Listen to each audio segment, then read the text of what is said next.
Josh Allen. No, just kidding. Um, but say all you want, but how many cities the size of Buffalo have, a major team sports team like the Buffalo Bills? I mean, that's a really big selling point, especially for people that are international. I think you also have you're in the middle of a great corridor of universities, right? Spanning to from Rochester and things like that. So you have a really great opportunity to attract that young talent, get them involved in internships, get them involved in really seeing the city and getting them to, choose to stay there after graduating. Um, so I think there's a number of things.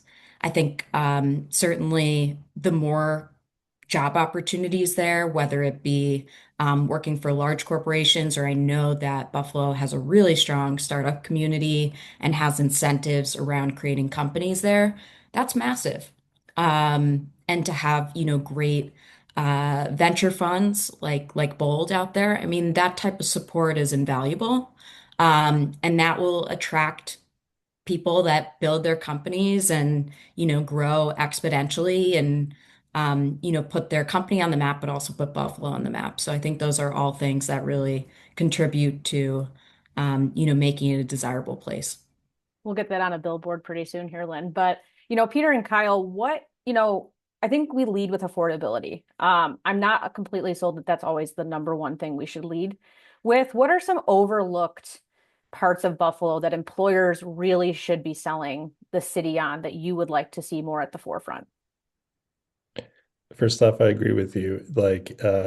Saying that you're in the discount bin is not as attractive. It's first off, there is affordable living here, and I think there is access to owning your own home or certain types of quality of life that is special. But I think beyond that, the scale of the city is one that I love, because as Lynn was touching on, we're at this interesting balance between having uh, many of the biggest amenities you'd have in larger metro areas than we have, but an accessibility to this community and to building relationships and to easy access to nature and to theater and to art, to great educational experiences, as Lynn pointed out on the higher education side of it, but also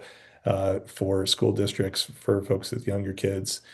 It's, I think, a genuinely welcoming environment. Like when I used to work at 43 North and be attracting startups from, other regions here, uh, the degree of care and sincerity that folks experienced, when they were bringing their companies here really took people off guard, in a very positive way.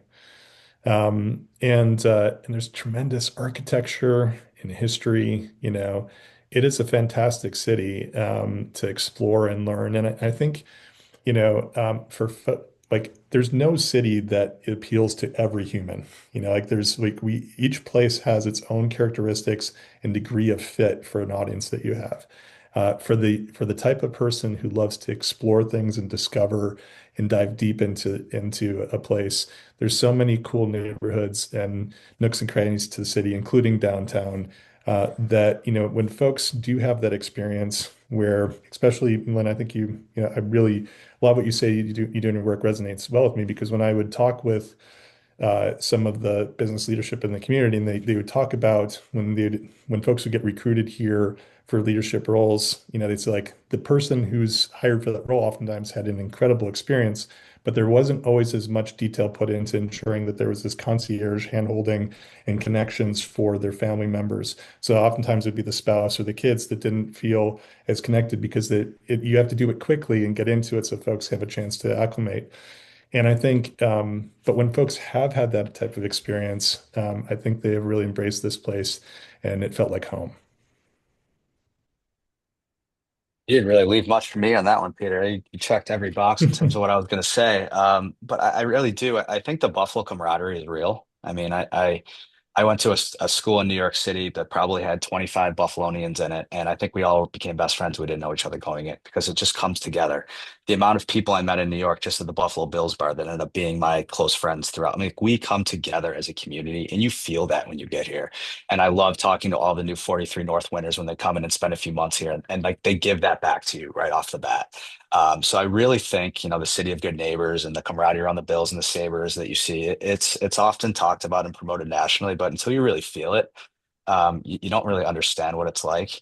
I will also say, and just sort of stem off like the diversification of what you can get into from like a nature to an art to whatever interest you have. We were working with a studio coming out of California a couple years ago, and we're thinking, why are you coming from Buffalo from California? Well, obviously there was one person within the organization that was from Buffalo that was promoting it. But the real reason was, first off, there's no natural disasters they had to worry about, forest fires or whatever else it may be. And he said, Kyle, do you know how many different shoots that we can do within such a small area within Buffalo? The diversification of your architecture, your neighborhoods. I could be down on a ski hill in 20 minutes. I could be on a beach. I could be on the Tift Reserve. And it's just like, I was like, I could literally shoot 15 movies here without having to go more than like an hour. And it really just reflected of like how much you can actually do in Buffalo with ease. And my life is, I grew up here. I went to New York and I had very few hobbies. And I came here and I have so many more hobbies that I had in New York just because there's so much more to do and it's so much easier to do it. And, Lynn, sort of picking up on that, like the hobbies and the getting in the community, how does Pivot help employers bridge that gap to say, you know, yes, worry about getting them really good at their job, but we can help solve that human side that sometimes falls to the bottom that, gets people really embedded into the community. And then I think if usually you're here 18 months, you won't leave. I think that's sort of my barometer. If we get you here through like 2 winters, like you'll stay because you just love it because there's just so much going on. Yeah, I think there's two important points that I would love to touch on. The first is actually something I was thinking about as Kyle was talking, which is what's so interesting in corporate relocation is there's two challenges that cities have. So New York and London, for instance, have a challenge where actually the highest relocation return rate is New York to London, followed by London to New York. And the reason why I think that is because those are two cities that are in TV shows and movies, and people think that they know what it's going to be like. They don't think it's going to be that difficult because it's the same language.